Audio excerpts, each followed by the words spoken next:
I'm Harold Linke. I am the sculptor of Top of the World, which is the white bronze sculpture at 309 Public Road near the big tent there. This piece is inspired by my daughter, who is an incredible human being in every dimension. I'd love to talk a half an hour about how great she is, but she in high school was top of the world. She had the world in her hands, and this is the sculpture that most meant that to me. Well, the artist is the main renewable source that any community ever has. The artist is the soul and the mind and the heart and the imagination and the element that is quality in your life.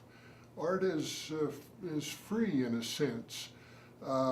Many of the images that you see are trying to sell you something, are trying to make you do something, are trying to influence you one way or another.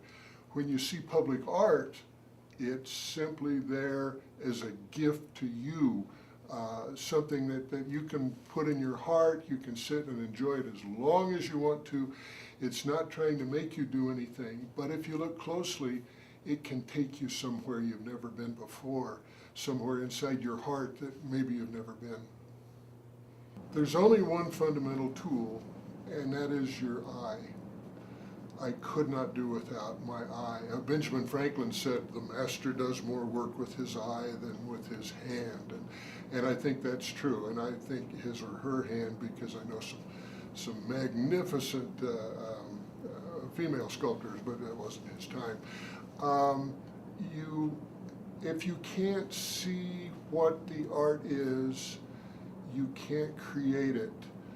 If you can see it, if you do have the eye, you can work with a fish fork and a carving knife and you'll be fine.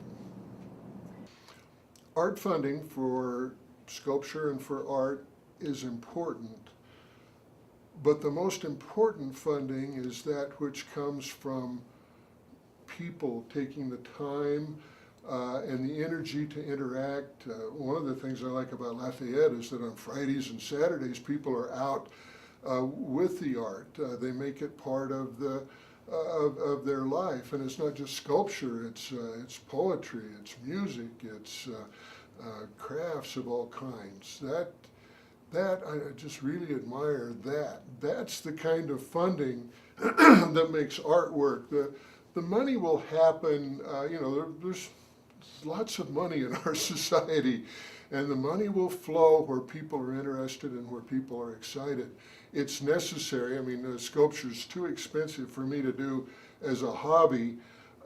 So yeah, there needs to be some money change hands to keep the wheels turning.